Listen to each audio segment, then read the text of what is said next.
Do you believe that relationships going on for more than a year, maybe two, naturally go through a phase where the interest starts to dim, the sexual attraction starts to diminish, the general tone of the relationship starts to change? Do you believe that?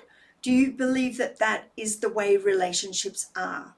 If so, I would challenge you by suggesting that understanding how polarity works, how chemistry and sexual attraction actually works in the scientific world, in the real world, in the relationship world, that's actually not true. Did you know that you can have the same plus exponential amounts of creativity, of desire, of attractiveness going into relationships that are a decade, 2 decades, three decades? The attraction does not need to diminish. It does take a little bit of skill and a little bit of time to actually decide to understand, how does this relating thing work?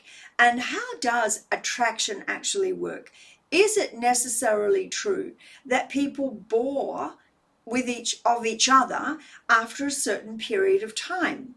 Well, there's kind of a natural progression. We meet each other, and of course it's exciting and it's new, there's a lot of attraction, and the other person is an unknown quantity for the most part. And what I would say, I'm going to do a little bit of psychology here, but not too much.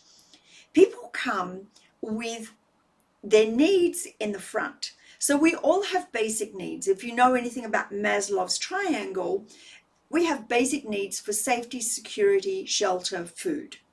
So those basic needs are there for all of us. What we don't understand when we meet other people is behind their back, and they're not deliberately putting it behind their back, although it is subconscious. Behind their back is a basket of expectations. This may be a new concept to some of you. I'm hoping that you'll stay with me while I explain why this is important.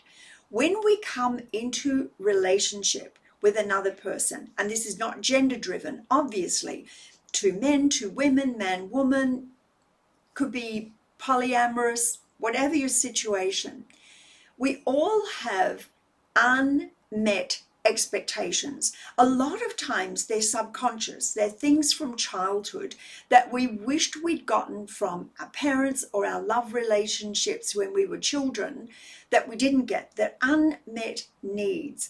And we have this hope, dream, expectation that this new person is going to fulfill that unmet need. And as I said, I want to be really clear that 99.9% of this is unconscious. We don't deliberately put a basket and throw everything that we don't want the other person in front of us to see straight away. But you know very well that what I'm saying is kind of true, because if we tend to be a little easily perturbed, we're a little bit high anxiety, we try and hide that. If we know that we have a little bit of an anger issue, we try and keep that on the lowdown in the first date or two, or even the first couple of months. But these things eventually come up, and then the other person oftentimes is blindsided, surprised, disappointed, shocked, all of the above. So what I would say is this: your basic needs, food, shelter, safety, absolutely. You have a right and a need to make sure that those get met inside of any relationship. The expectations, however, are for you to deal with. They're not for your partner to have to manage.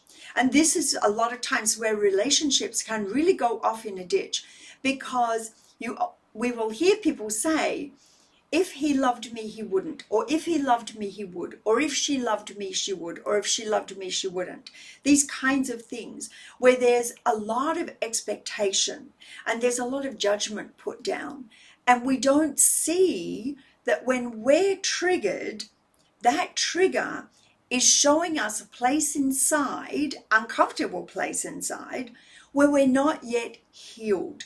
And that's an opportunity for us to actually use this as an opportunity to grow, rather than to throw anger and throw withdrawal and passive aggressive behavior and blaming and going into victim things, which a lot of us, most of us do, until we understand how this dynamic works. And the reason I'm going into this is because it's these things here that start to erode the integrity of your most precious relationships, because we're not really taking responsibility. We're not understanding what we're bringing to the situation.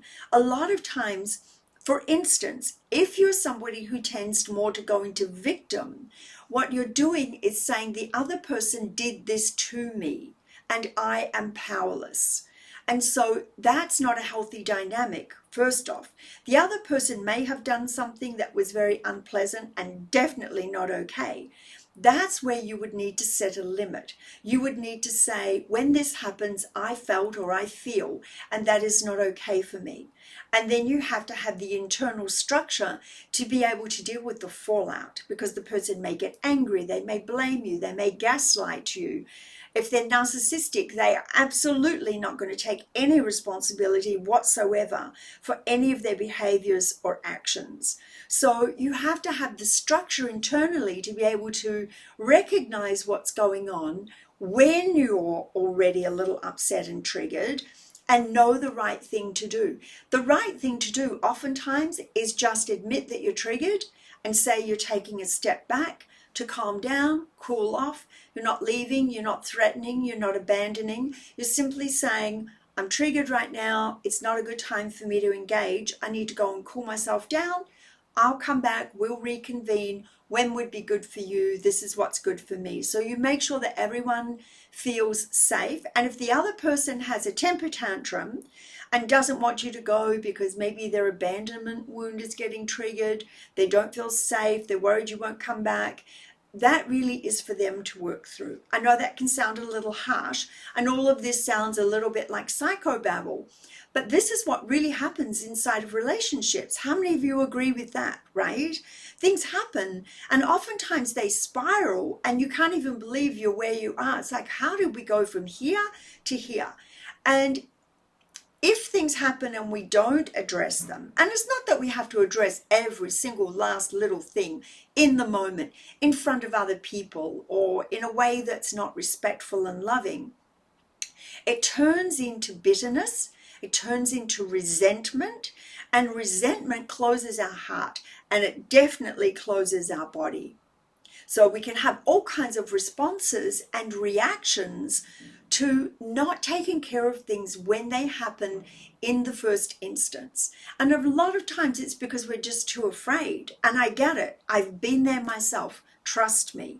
And it's taken me a long time to realize that if this is the nature of the relating, and this relating is not healthy, whether I do it today, next week, next month, next year, this is not going to work out. This is going to erode the integrity of the relationship.